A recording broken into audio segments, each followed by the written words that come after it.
Hi friends, welcome back to my channel. If this is your first time here, hello, my name is Mika. Thank you so much for stopping in.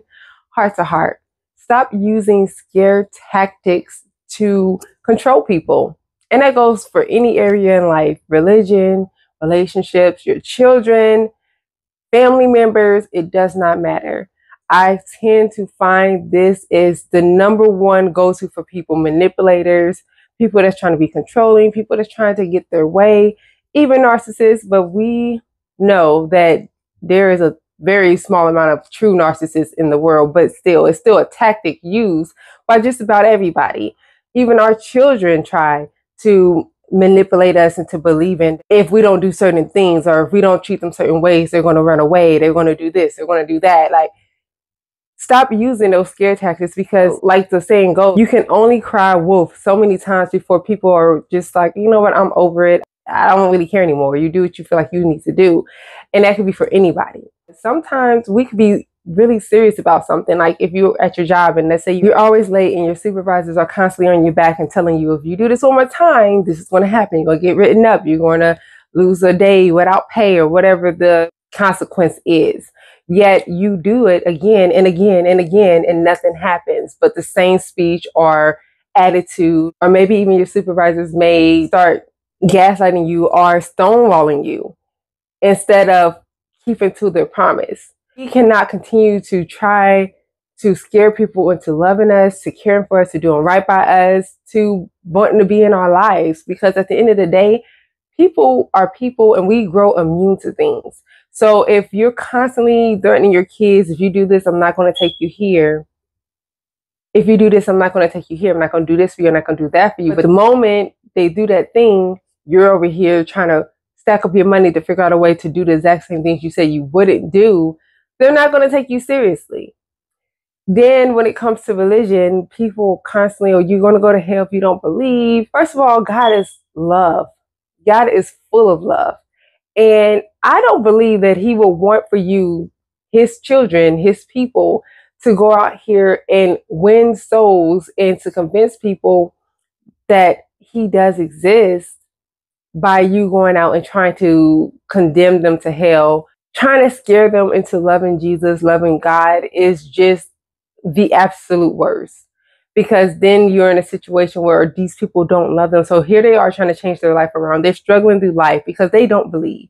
Let's start there. They don't believe, or they are on the fence of believing. They're kind of lukewarm.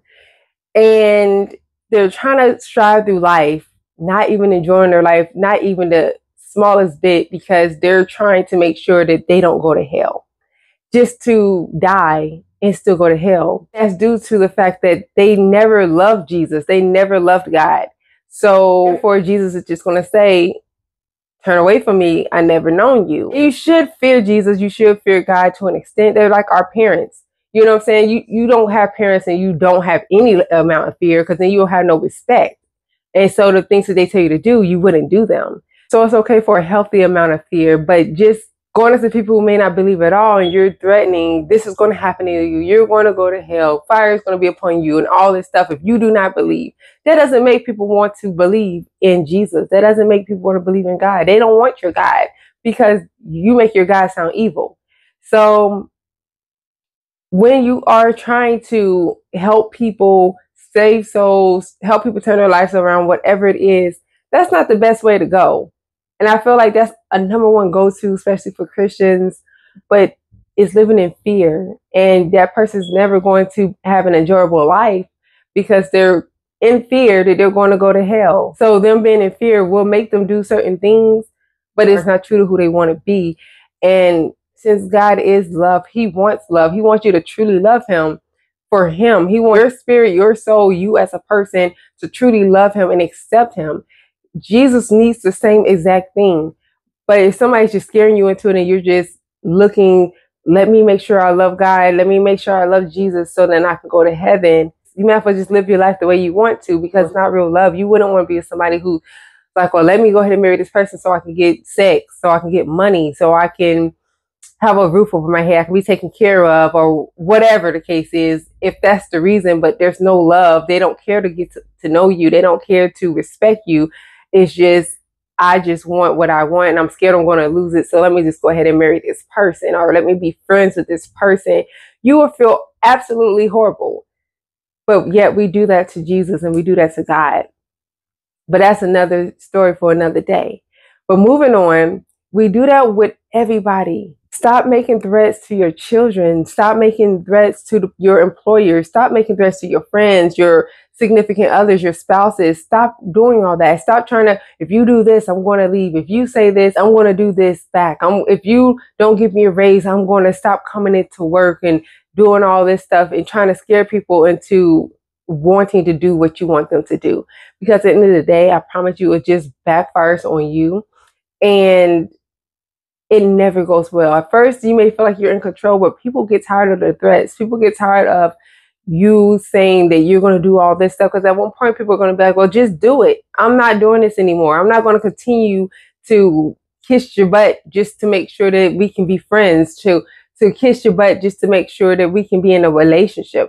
People are going to get tired of it. So if you are that kind of person, I'm telling you now, it may seem like you're winning right now, because in the beginning, when you start with those threats and stuff, or when you start trying to have control over situations, people do tend to respond in a fearful way. They start to give you the results that you're looking for temporarily, though, because people soon will catch on to what you're doing, catch on to what you're saying. So I think the best thing to do is don't try to scare people into loving you. Don't try to scare people into staying. Don't try to scare people into doing the right thing, because that never works for you in the long run. But this is just my opinion. I do hope that y'all understand what I'm trying to say. I hope that it makes sense. I know it's a short video, but I do hope that you got the gist of what I'm trying to say. Think back to the times that you maybe even tried to manipulate somebody, and think about how that worked out for you. It doesn't work out. I promise you it doesn't. But you let me know what you think. Drop your comments in the comment box below. You can always send me an email if you would like. We could talk about this conversation there in private, or if you want to share a testimony or some ideas, some advice, and you would like for me to share it, just put share, and I will do so without sharing any of your personal information. Besides that, I hope y'all have a wonderful and blessed day. I love y'all. We'll keep the conversation going, and we will talk next time. Bye.